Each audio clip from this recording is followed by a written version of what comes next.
मूर्खता का वर्णन इस छंद में करते हुए आचार्य भगवान क्या कहना चाह रहे हैं। सम्यक दर्शन होने के पहले तूने जितने भी कार्य किए उनसे तेरा ही घात हुआ है। आगामी छंद है जितने भी कार्य हुए हैं सम्यक दर्शन के पहले अज्ञान दशा में, मिथ्या दशा में, उससे क्या किया तुमने? तुमने अपना ही घात किया।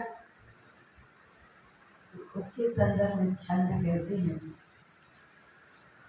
प्राणी तूने किया आज तक अजाकर प्रणीय समकार्य, सुख सामग्री मिले यहाँ जो अंधकवर्ती किए समन्याय। क्या करें? हे भोले ज्ञानी, पर्याय प्राप्त करने के पूर्व तूने अजाकर प्रणीय के समान कार्य किए। इस प्रकार कोई व्यक्ति किसी बकरी को मारने के लिए छुरी खोज रहा था। क्या उदाहरण दे रहे हैं? कोई व्यक्ति बकरी को मारने के लिए छुरी खोज रहा था, तब उस बकरी में स्वयं अपने खुर से खोद कर छुरी निकाल दी। तो अपना घात करने के लिए उसने रास्ता बता दिया, वो निकाल के दे दी। ऐसे हम लोग भी क्या कर रहे हैं?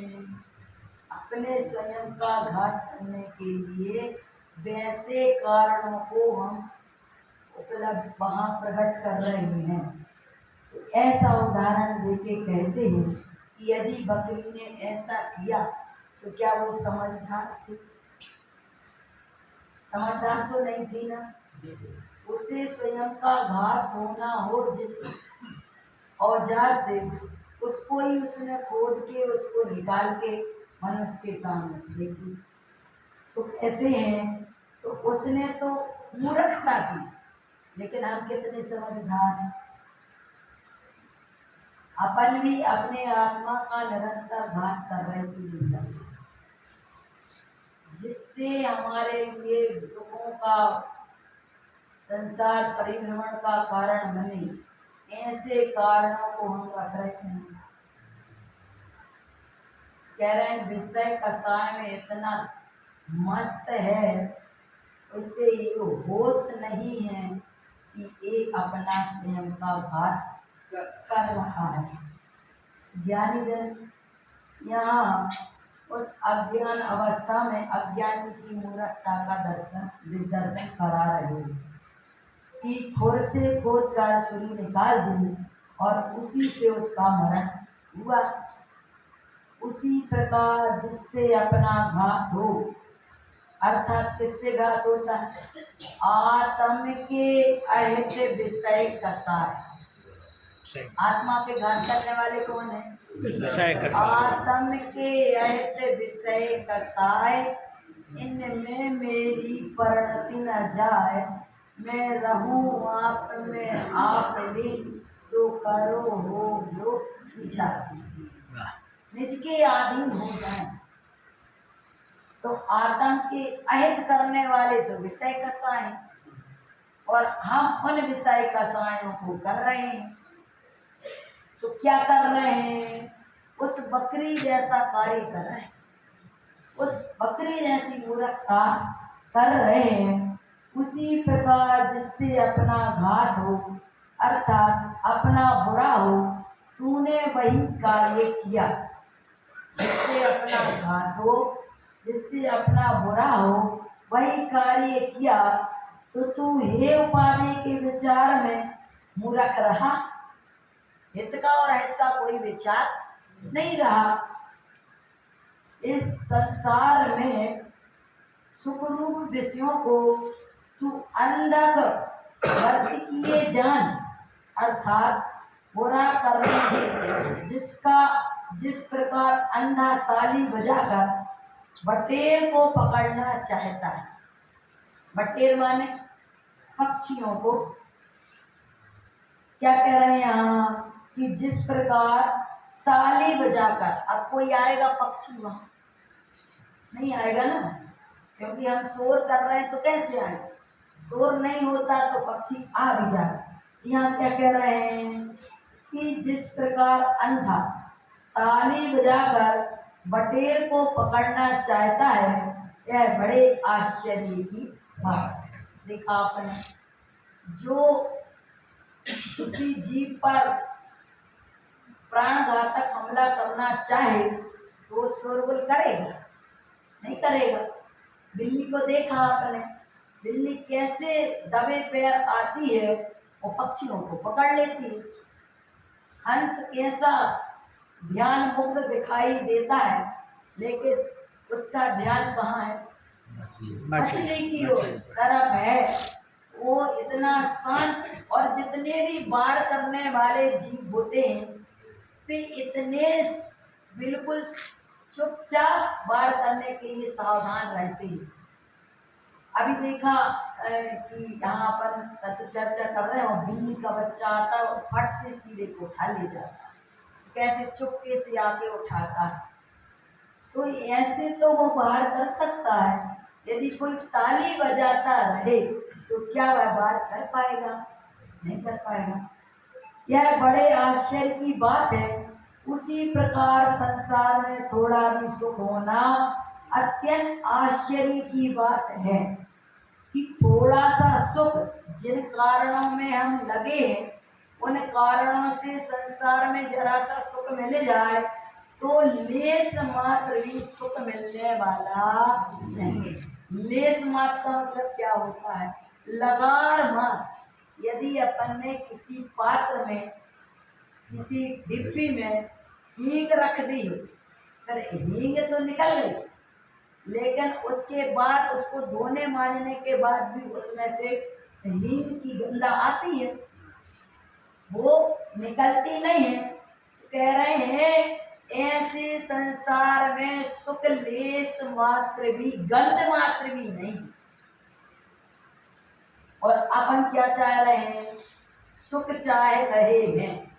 तो ऐसा समझ लो कि मान लो हम रेत को पेल करके और तेल निकालना चाहते हैं, कब तक निकलेगा तेल, निकलेगा क्या।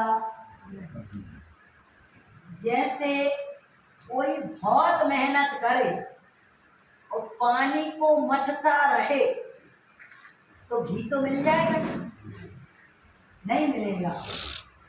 क्यों, क्योंकि उसमें है नहीं तो कहाँ से आए, जहाँ है वहाँ मिलेगा।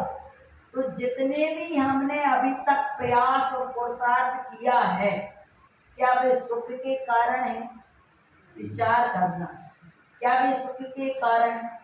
जिन परिग्रह को हमने इकट्ठा किया है वे सुख के कारण है क्या, हमने माना है कि ये सुख के कारण है। यदि सुख के कारण होते तो हमें सुख मिल जाता, और सुख तो हमें दिखाई ही नहीं दे रहा।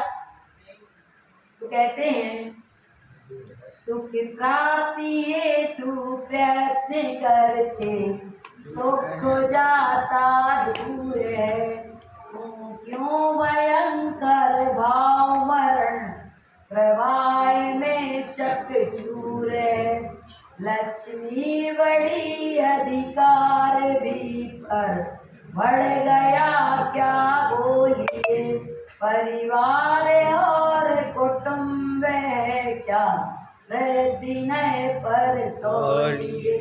संसार का बढ़ना रे नर देखी यार, नहीं एक क्षण इसको अरे इसका विवेक विचार है। कैसा समय निकलता चला जा रहा है। यहाँ तो कहते हैं हम परिग्रह दुख का कारण है, परिग्रह संसार का कारण है, परिग्रह भला है, परिग्रह भला है, और हम कहाँ तत्पर हैं, उसी परिग्रह में तत्पर हैं। हमें अपने आत्मा की खबर कहाँ है।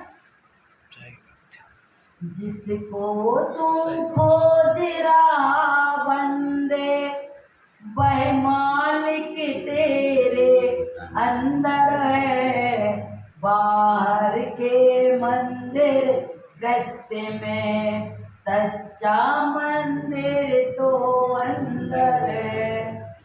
कहाँ जा रहे हैं अपन? सच्चा मंदिर कहाँ है? अंदर। अंदर का भरोसा है क्या? मात्र बाहर के कार्य करने से हमें सफलता नहीं मिलेगी।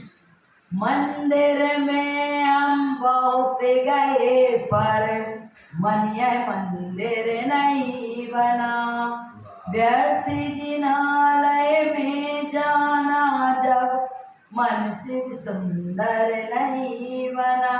पर की पीड़ा में मोम सा पिघलना है, साधना पाना नहीं, जीवन को बदलना है, साधना पाना नहीं, जीवन को बदलना है, साधना।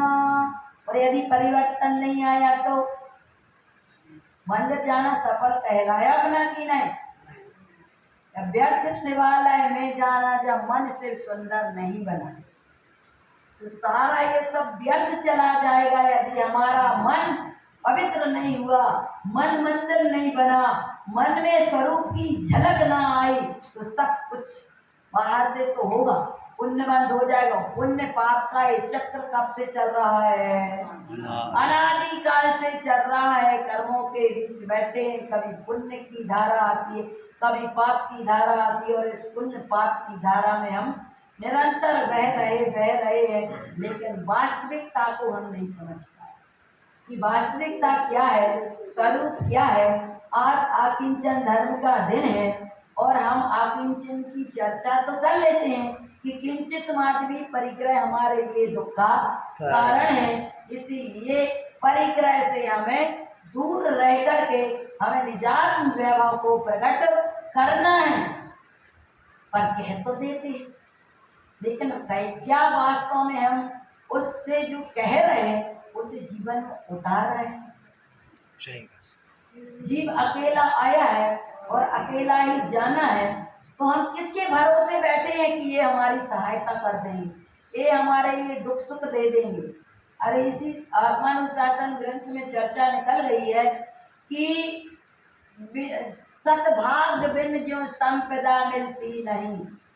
माने यदि हमारे भाग्य में नहीं है तो संपदा नहीं मिलेगी। आप कितना ही मेहनत कर लो, कितनी भी मेहनत कर लो, आपके पल्ले में जितना पुण्य होगा उतना मिलेगा, उसके पहले और आगे नहीं मिलेगा। तो ये सारी चीज़ों को जानते हुए भी हम वही तत्पर हैं, उस बकरी जैसा काम कर रहे हैं। क्या कर रहे हैं? उस बकरी जैसा काम कर रहे हैं। और वास्तव में दुख क्या है? दुख है हमने पर पदार्थों को अपना मान लिया, यही दुख है। वो पर को पर जान ले तो काय का दुख? कोई दुख नहीं। संसार में तरह तरह के लोग हैं और तरह तरह की उनकी सोचने की प्रवृत्ति है। एक वे लोग हैं जो भीड़ में रहते हैं और अकेले में जीते। एक वे लोग हैं जो अकेले में रहते हैं और भीड़ में जीते। एक वे लोग हैं कि भीड़ में रहते हैं और भीड़ में ही जीते हैं। और एक वो लोग हैं कि अकेले रहते हैं और अकेले ही जीते हैं। आप अकेला अवतरे मरे अकेला हो, यूं कहूँ इस जीव का साथी सगा न कोई। घर परिवार में धन वैभव की कमी नहीं है, लेकिन हमारे आँख में दर्द हो तो कौन हमारा परिवार ऐसा है जो हमारी आँख का दर्द मिटा है? कोई ऐसा? एक बार ऐसा ही हुआ कि एक व्यक्ति था, कोई चीज की कमी नहीं थी उसके पास, लेकिन उसको आँख में बड़ी पीड़ा हुई और वो सोचता रहा कि कोई हमारे लिए इतने लोग हैं, इतना वैभव है, लेकिन मेरी तकलीफ को कोई कम नहीं कर पा रहा।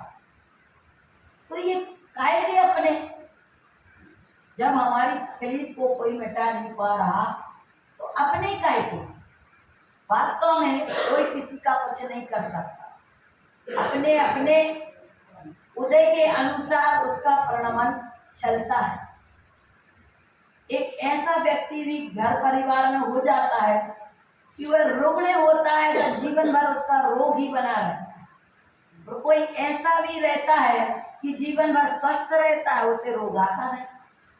होता है कि नहीं बता? एक ही परिवार में तो है, लेकिन अपने अपने कर्म को भोगता है। नाना जीवम नाना कम्मम नाना अनुभवोपलब्धि, नाना तरह के जीव है, नाना तरह की उनकी कर्मधारा। हम चाहे हमारे अनुसार सामने वाला वर्णन करे तो उसकी कर्मधारा का क्या होगा, सही, और वो हमें परिणमाना चाहे तो हमारी कर्मधारा का क्या होगा। सबकी अपनी अपनी कर्मधाराएं हैं। ऐसा सिद्धांत लगा करके हम समता शांति में रहें। किंचित मात्र भी अपेक्षा पर से न रखें। जितनी अपेक्षाएं रखते हैं उतना ही दुख और तकलीफ, क्रोध और सारे अवगुण पनपते हैं। और हम किसी से अपेक्षा ही नहीं रखेंगे तो फिर दुख का सवाल ही नहीं है। तो कहने का अभिप्राय ये है कि आकिंचन की चर्चा तो हमने की, आकिंचन के स्वरूप को क्या अंदर में समझा। कहते हैं कि एक बार एक सेठ जी के घर में एक नौकर लगा था, और बहुत पुराना नौकर था, व्यवस्थित सारा काम किया करता था। लेकिन एक दिन उससे काम करते करते एक कीमती घड़ी टूट गई। अब घड़ी टूट जाने के कारण अब सेठ ने अपनी मानी थी। अब वो कहता है कि आप कैसे करते हो काम, इतनी कीमती घड़ी तोड़ दी आपने, और उससे घर के कमरे की भी शोभा थी। कहते हैं धोखे से टूट गई, अब क्या करें, टूटी गई।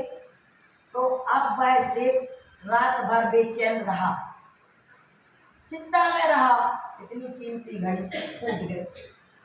और नौकर काम तो करता था, लेकिन उस समय थोड़ा उन्होंने अपना व्यक्त भी किया कि क्या करें, धोखे से हो गया है ऐसा काम।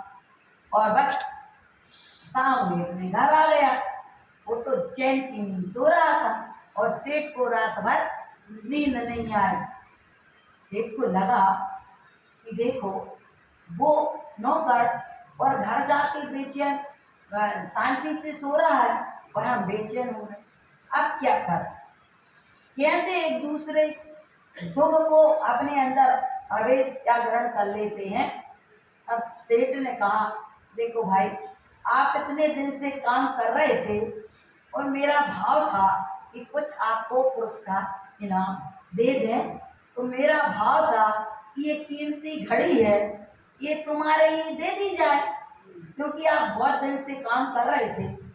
अब क्या था, सारी चिंता नौकर के पास चली गई। अब वो मन ही मन विचार करता है, काश यदि मेरे हाथ से घड़ी नहीं फूटती तो आज मैं उसको अपने घर ले जाता। तो सेठ का दुख, और नौकर ने अपनी मान ली उसको, तो उसको दुख हो गया। तो ये सब पर पर्याय को अपना मानना ही दुख का कारण है।